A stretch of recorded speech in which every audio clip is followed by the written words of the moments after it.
Here's a problem I know that you've dealt with. You sit across from an opponent, solid opponent. Every tactic, every little thing you try, they just sort of squeeze you, push it back. Next thing you look at the chessboard and you don't do anything obviously wrong. And yet slowly their pieces get active. Their plan rolls forward and you realize you're being outplayed. What the heck happened? And it wasn't an issue of your tactics are bad. It's that you're reacting to your opponent instead of controlling what the opponent wants to do. And I'm going to solve that problem today. I'm going to give you a spectacular tool, a wonderful thinking mechanism. So here's what you're going to walk away with today: a repeatable thinking method that I call the Provention Technique. No, I didn't misspeak. I didn't stutter. The Provention Technique. Now, some of you might have heard of prophylaxis. And as you'll hear, I'll unpack why prophylaxis I don't think is at all the right word for us. And I'll unpack what I mean by prevention technique. And basically, we're going to learn how to use this technique to fundamentally not have to use tactics or cheap tricks to beat your opponent, but how to outplay your opponent. And we're going to see in a game from Capablanca how he uses this idea and this method. Number one, I'm going to be looking at this wonderful game as our theme, but more important, it's a tool for you. So here's the plan that we're going to see in this game. One, we're going to ask what the opponent wants to do and then remove it from them while improving our own position. Number two, we're going to understand how this technique helps us to better use rooks and improve our position to control files. And number three, we're going to see that in the endgame, where it helps us to activate our king. And then how do we use this thinking technique to overcome our opponent? So let's talk about what the heck do I mean by prevention? What is going on here? So let's talk. Why do I like to use the word prevention? Yes, it is a creation of myself. What do we mean with prevention? First of all, it's a noun. It's you being active. It is not a passive thing. You're improving your own position while preventing your opponent's plan. Yes, many of you heard. This is what we call prophylaxis. But I've always had a problem with this word in English. Russian, they use a little bit different description that fits a bit better. And unfortunately, in English, we use the word prophylaxis, which means preventative measure. But it's not prevention, as we'll see, because prevention is my opponent would like to do this thing with the queen. I take the queen. I've prevented what they wanted to do. But it doesn't mean I've improved my position. And that's very important. We want this idea and this thinking mechanism where you're looking at the position and you say, what does my opponent want to do? How can I remove it from them or make it bad? All of that concept is about improving your own position at the same time. Very important, not just pure prevention in the same move. So that's it. Prevent their plan, improve your position. It combines in one. We want to be proactive. And we're going to see how Capablanca uses this in this wonderful game. And this is so often a maligned game, missed, shall we say, because we're going to take a look. I want to show you a game from Capablanca that he won here without really ever attacking. There's no sacrifice, no combination, no big, magnificent tactical threats for 40 moves. His opponent, Henry Atkins, a strong English master, simply found that every single square that he wanted to put his pieces on were removed from him, if you will, forbidden, taken away. The knight couldn't join in, the rooks couldn't touch and fight on the open file, and Capablanca took away every good square on the board until Atkins was playing with pieces scattered all over the place and nowhere really to go. And we're going to learn how do we use this technique from this wonderful game in the continuation series. So let's jump into the position I'm talking about, and you're going to see we're going into an endgame very, very soon. But when I say soon, there's a lot of pieces on the board. So once again, I hope you've got a good beverage, you're caffeinated, and you've got some good time to study. For those of you who have already signed up and those who haven't, the notes are going to be especially valuable on this game. This is not just about an end game. This is about a thinking technique that is going to grow your game and grow your results, hopefully. So please, description is in below. and you can sign up in the description to the notes that I can send through. And this game that we're about to see is, as I said to you, a spectacular demonstration of controlling what the opponent would like to do.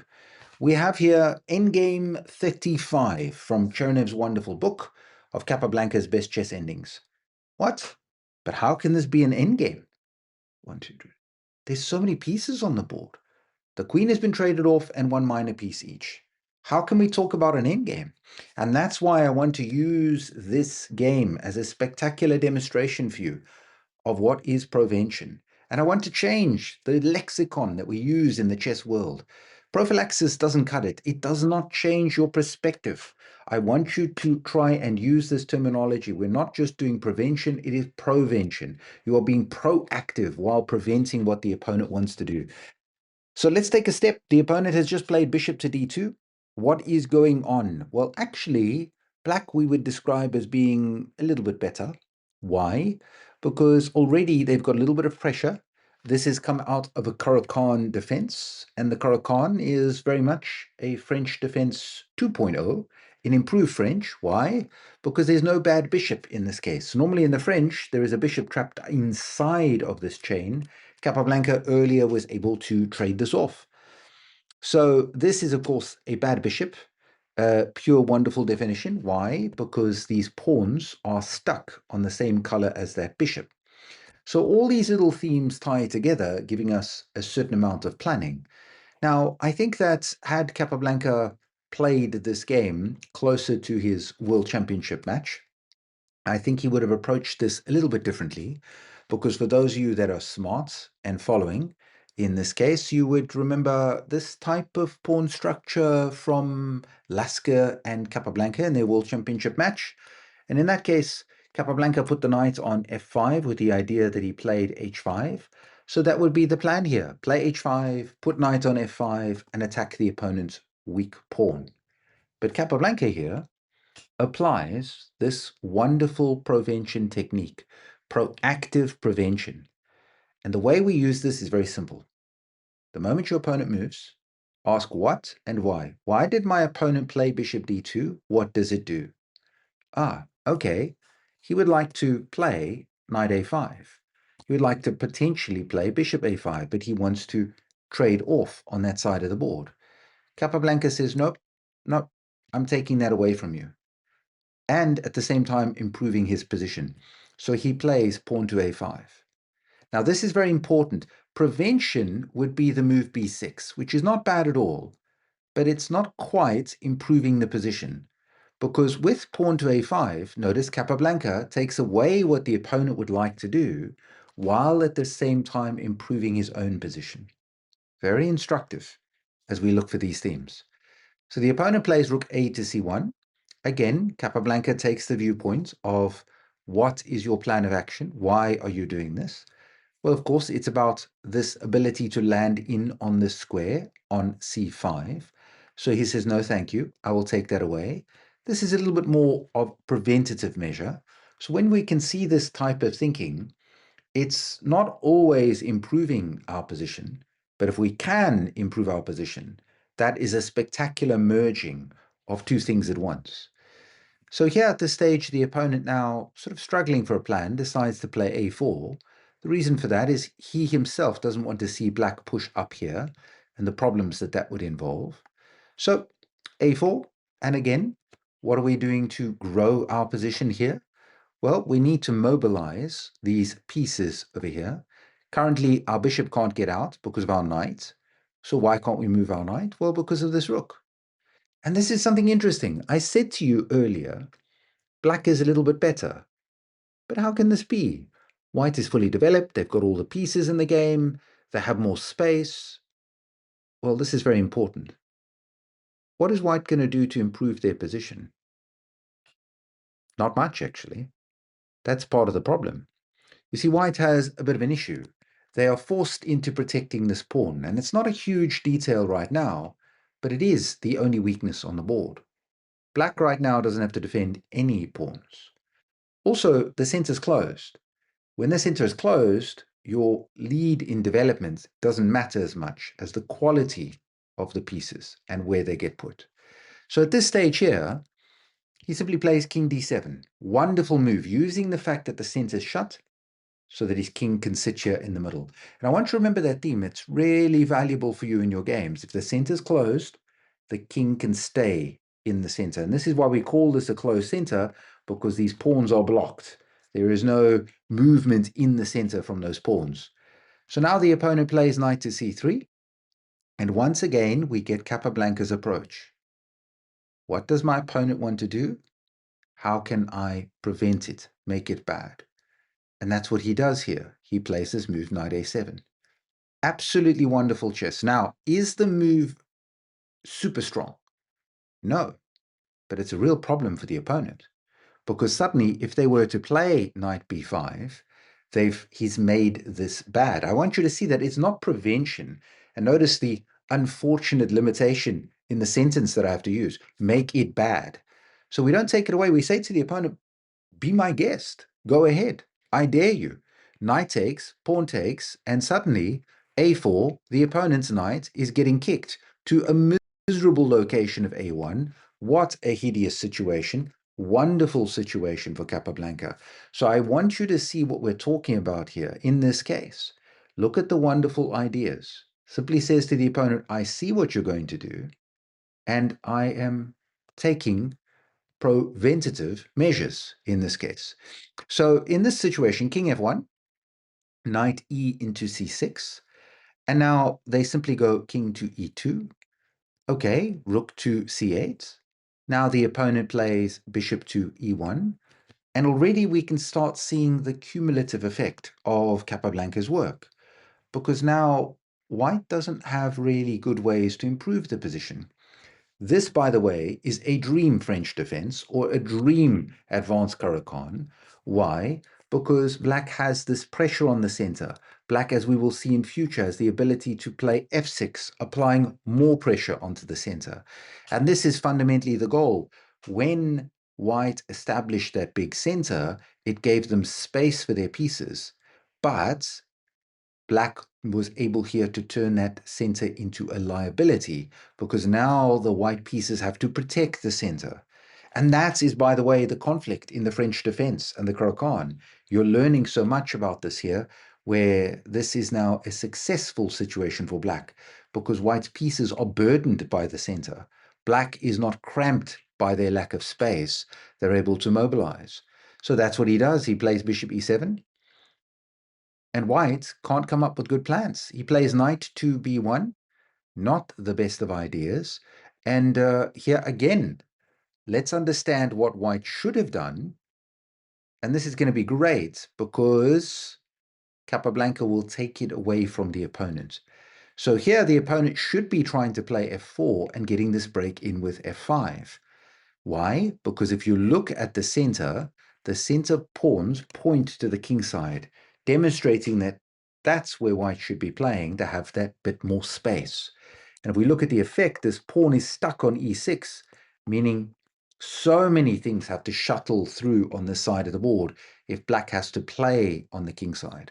So I want you to see, remember if you just go back to that structure earlier, right in the beginning, I said to you, black is a little bit better.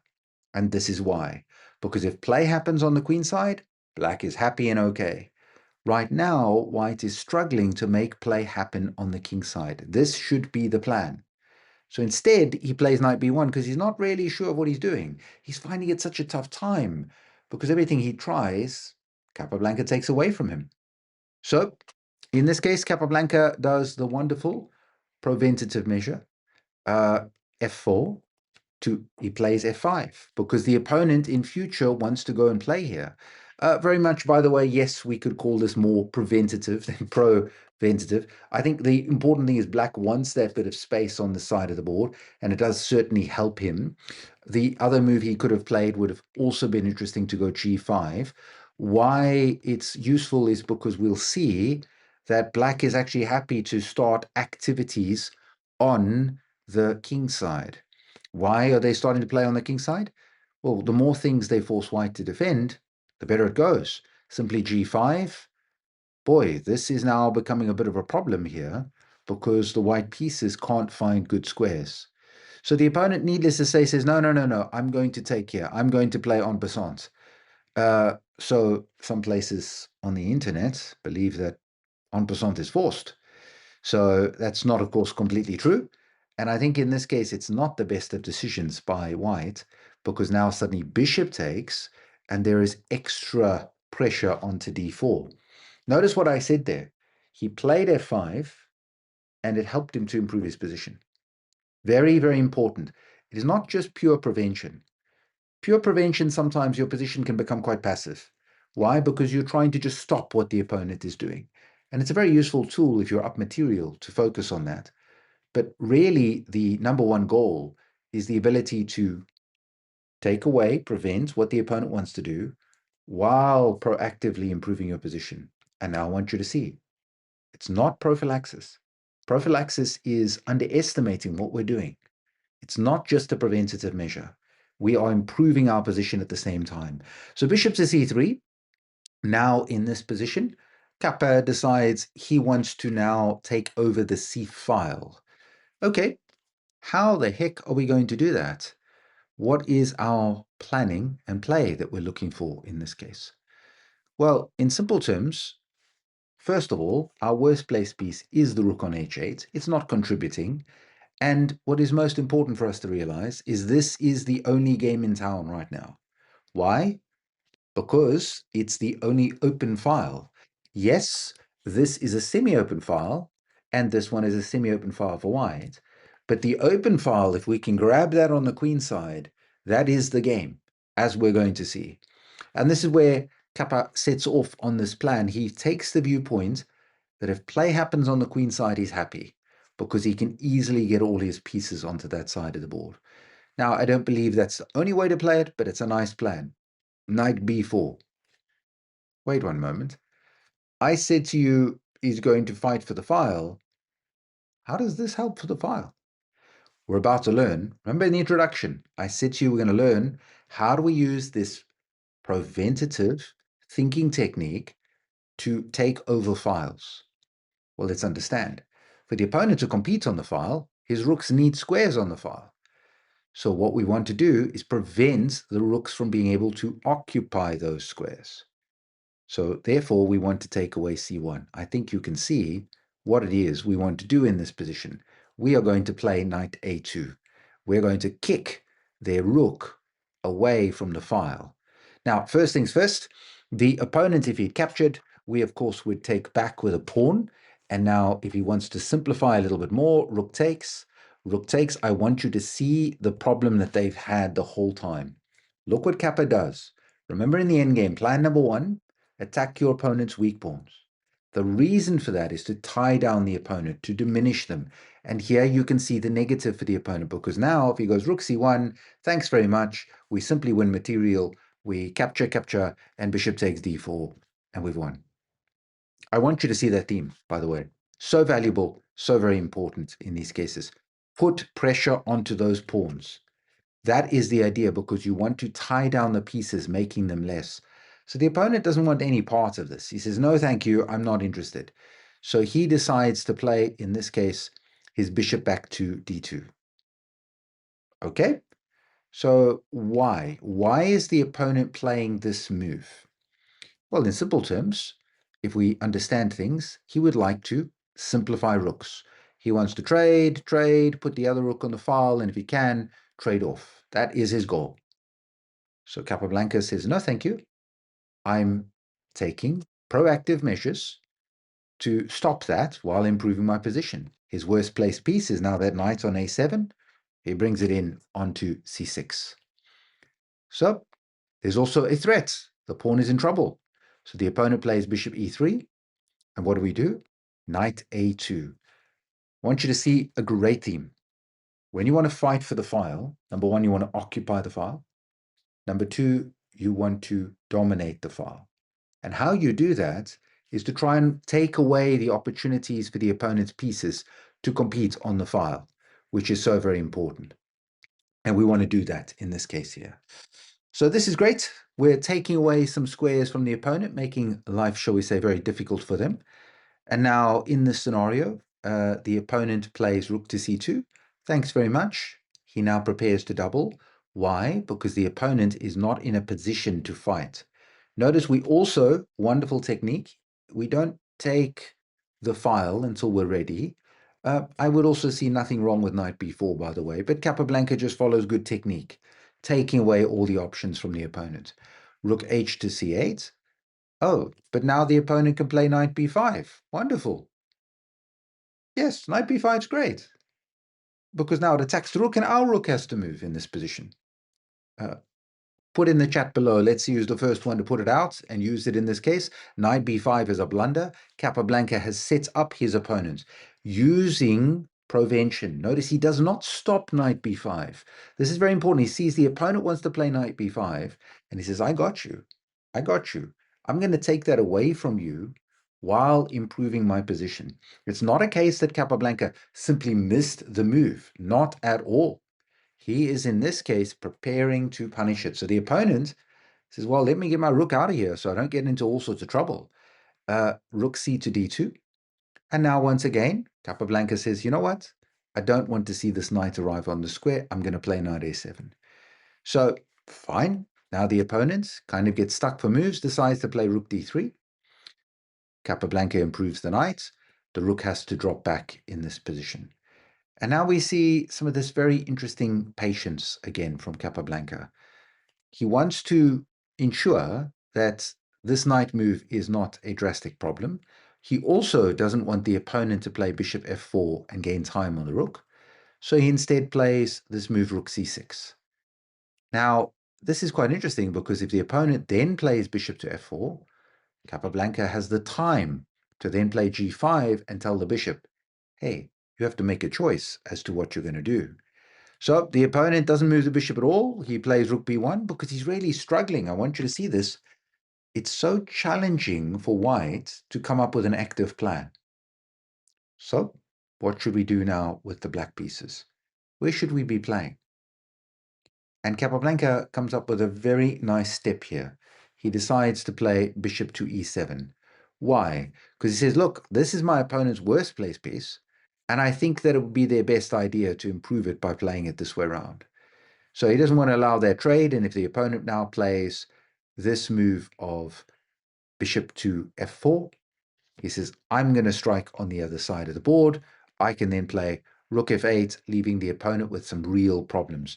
And I just want you to see this moment, because now suddenly if the bishop drops back, that bishop becomes the big problem piece of this position. h5, looking to prepare to go forward, leaving the opponent's bishop not able to help and defend in this position here. So very, very instructive from Capablanca, how he's using these opportunities to tie up the opponent, as it were. So now it gets rather weird. The opponent is worried about knight a2. Why? Because there's a clever little tactic there. If he gets in knight a2, the idea would be bishop takes and knight checks. So he says, I'm going to prevent it. Prevention. Using the same technique he's busy getting an education on from Capablanca. Capa plays bishop d6, taking away what the opponent wants to do. The opponent plays h3. No, no, no. Capablanca was not going to take this pawn, but at some stage, eventually, it would become a threat. Why would he not take it down? If, let's say, as an example, Kappa, the opponent's king, jumped up and down on the square. Why is bishop takes on h2 not a good move? Put that in the description below. Let's see, you can also put in the famous reference as to why that move would not be good. So h3, because white is struggling for moves. Now, very good work, again, from Kappa. He says, in this case, I need to improve my worst place piece. What is that? Well, of course, it's, in simple terms, it's the knight. So he decides to move rook c7. The opponent goes rook a to d1. Wait a moment. We saw this earlier. There was a reason the rook moved there. And I said to you earlier, we're going to see why this happens. Take note, was to stop knight a2. What is knight a2 threatening? I want you to see how bad the white pieces are and the struggles that they are experiencing at this stage. Because now, the simple threat is, of course, bishop takes a3, knight c3 check. So the rook comes back to a1. He plays bishop takes a3. Rook takes a2. Bishop to b4. Now, it's very interesting because the knight was always wanting to come into the square, which is a big irritant to black. Now, of course, that's been removed. So rook to d1. How do we grow our position in this case? What are we looking to do? So we want to attack the opponent's weak pawns. Which one is that? By all means, yes, you could certainly go with rook c2 check. I think that would be very good. But Capablanca now plays rook c4. He wants to look at pressuring this pawn, look at pressuring this pawn. I do want you to see it's not a case that he has to immediately play, but it's difficult for his opponent because now not rook to c1. Oh, okay. Why? Why did the opponent play rook c1? What do they want to do? Well, it seems our opponent wants to play rook takes c4. Do we mind? Not at all. And this is a wonderful military term, actually, that we can add into the chess world. If you see your enemy about to make a mistake on the battlefield, don't interrupt them. And that's exactly what Capablanca does. He says, well, by all means, be my guest. He plays knight to c6, and without a doubt, here, white should patiently put their rook back on a1. But, well, I'm not totally sold on why he goes for this idea, but now he decides he's going to play rook takes on c4. Pawn takes, and then he plays knight d2. Okay. Wonderful example at this stage for us to look at. They are attacking our pawn on c4. What are we going to do about it? Of course, we're going to use Provention. Proactive moves that improve our position while at the same time taking away what the opponent wants to do, preventing what they do. And this one's actually more of a case of pure prevention, but very valuable because we are growing our position.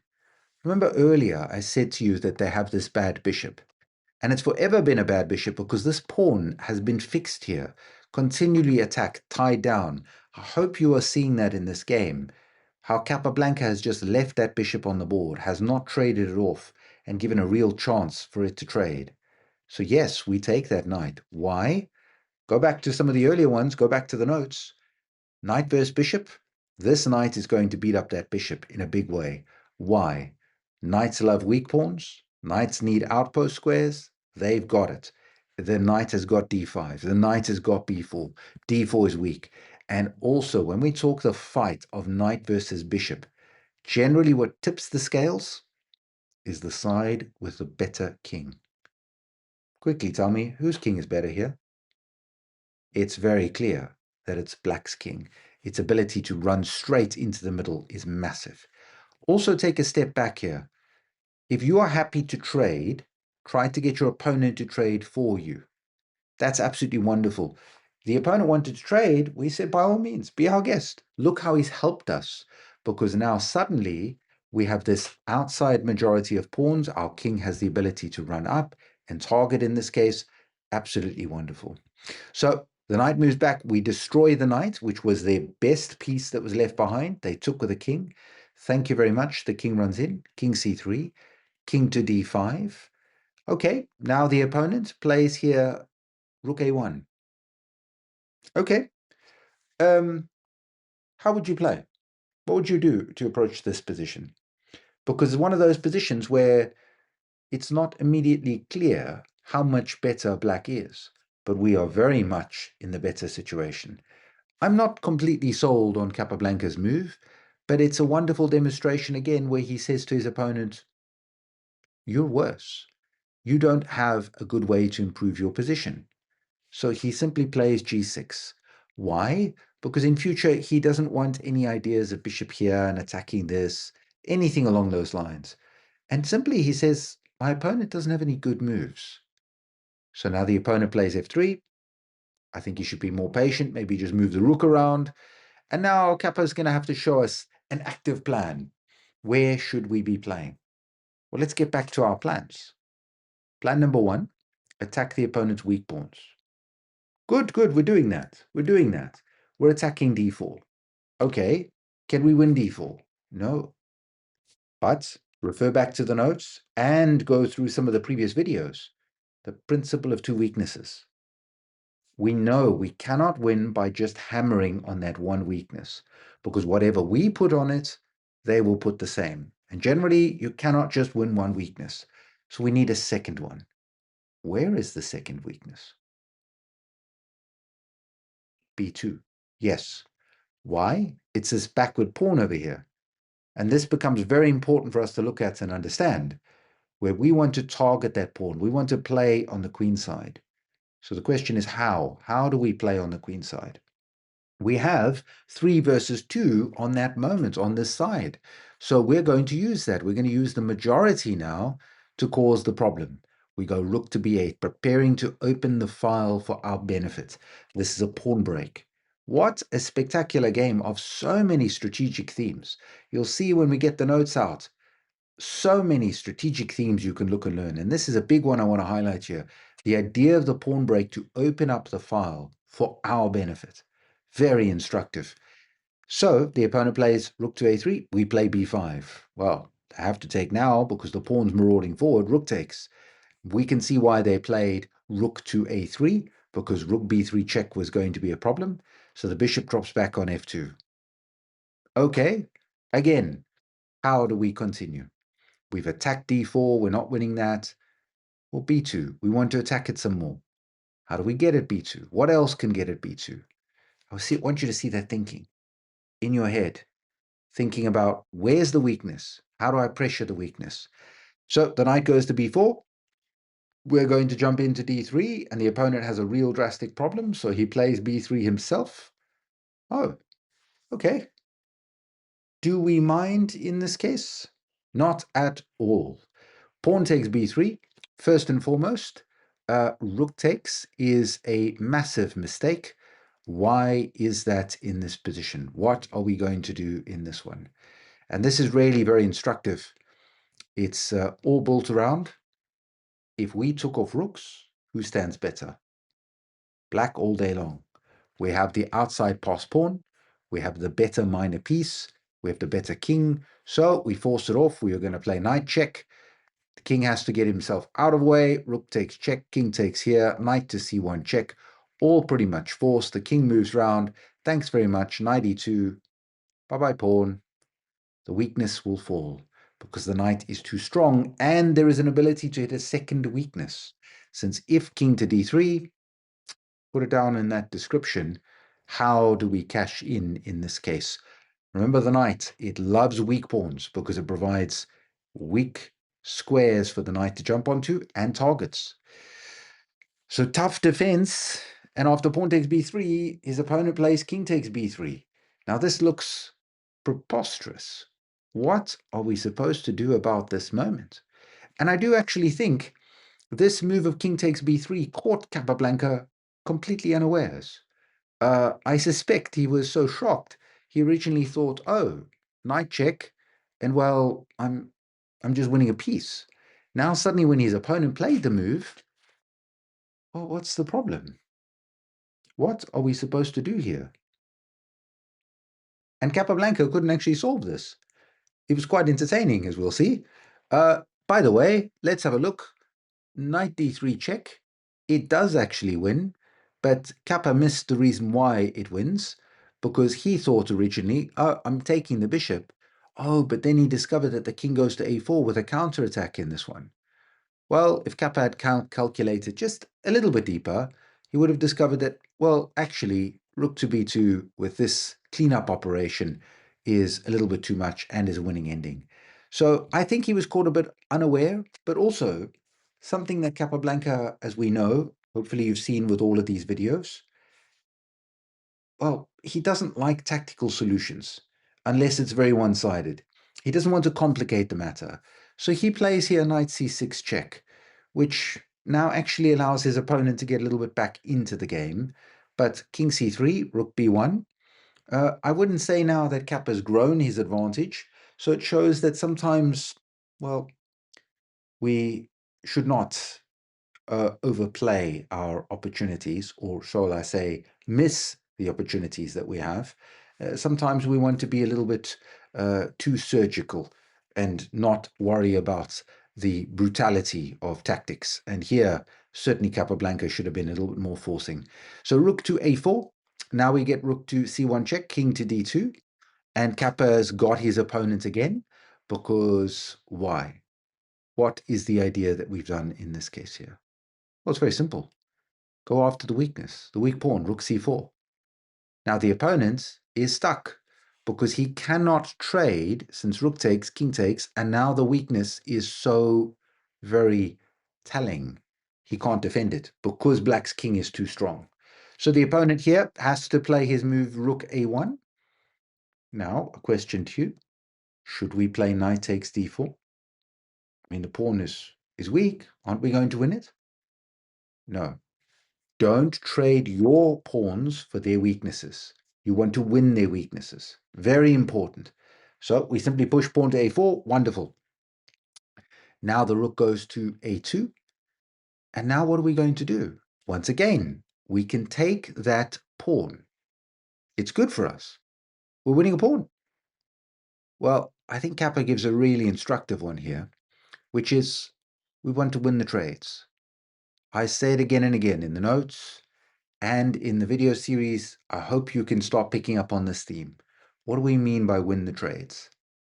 It means after the trade happens, I want more from that position. When you stand better, I want the trade to benefit me. And I'll be honest, that bishop is way worse than our knight. So Kappa plays a nice move, knight a7. Why? The intention is let's get the knight up to b5 and we're getting the pawn closer. Also, Capablanca realizes at any stage he could grab and win this pawn. There is no chance to save the pawn now. Why? Because this rook is stuck worrying about this passed pawn, and he does not have enough weaponry to defend this. I want you to see the brilliant job that Capablanca has done with this. So now knight b5, rook to b1. Capablanca plays king c6, king to d3, rook check. Then, of course, we get king to d2.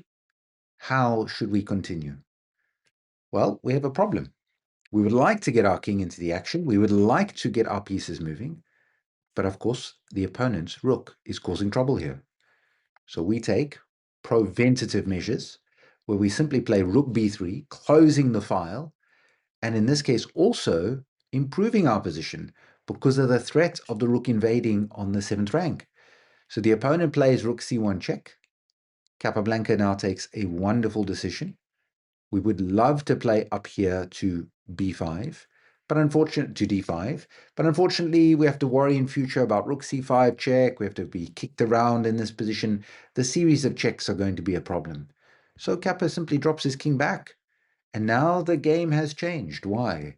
Because we want to run forward with this pawn.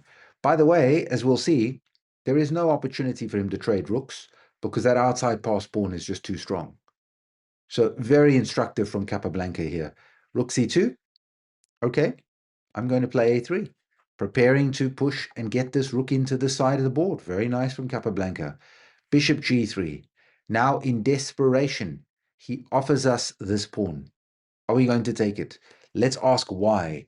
Why did our opponent play, after defending that pawn for so long, this move of bishop g3? Notice the thinking. What and why? Well, actually, we can see knight takes. He wants to play rook to c7 with check. And then we ask, well, is that really a problem? Because the rook is going to run to the other side, and then my pawn is going to go through. So very, very important in this case. This thinking process I want you to see. Why did my opponent move there? What does it do? We don't have a problem with this plan. As I said to you earlier, if your opponent is going to make a mistake on that chessboard, don't interrupt them. So knight takes d4, rook c7, check, king b6. And suddenly, white realizes, oops, I can't take the pawn because that will be a new queen arriving shortly on the board. So he now has to play this move rook c4. And then we take these steps here. Again, we say, why did they play to c4? What does it do? Well, it attacks the knight. But actually, he wants to play rook here and get in behind the passed pawn. So, of course, we take preventative measures. We play king b5. And this is why I want you to see something very important. The word prophylaxis just does not fit to what we're doing here. It is not just a preventative measure, it is active. Notice what we're doing. Prevention would be we move the knight out the way or we defend the knight. We're not doing that. We're saying to the opponent, I see what you want to do, and I'm taking steps against your best moves. That is what we're precisely doing with this kind of proactive play, which is important. Now, suddenly we've taken their square away. He cannot take the knight.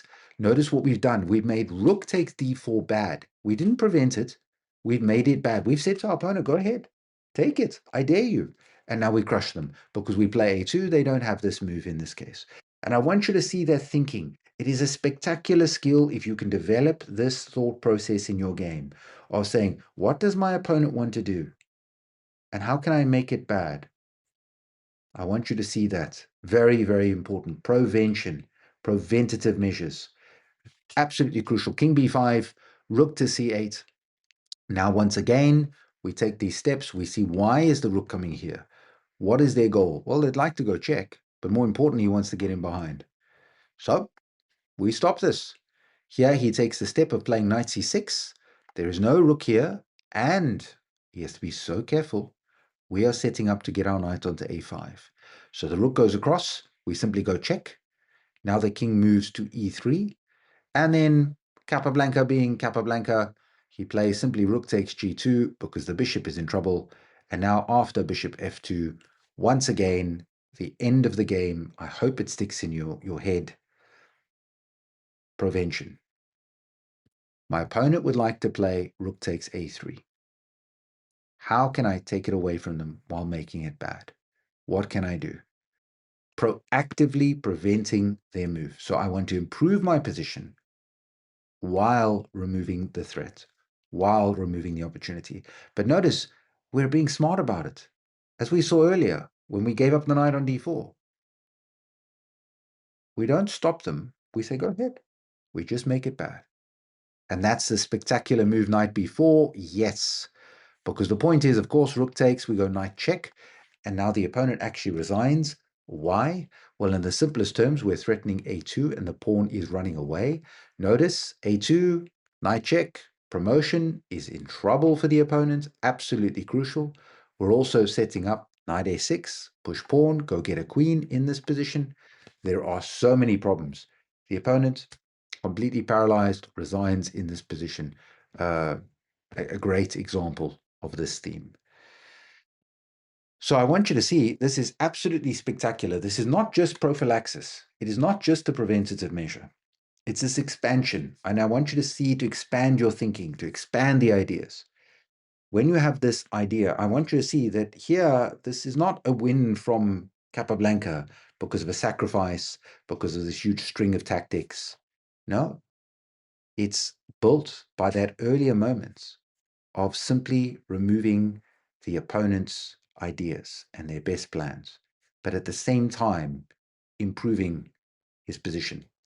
So please sign up for the notes in the description. This is a wonderfully involved lesson, and playing through this on a board and sets will give you so much to look and learn from. And I want you to see that if you can keep this prevention technique in your mind, there are so many games where you can convert your advantages, remove the opportunities from the opponents.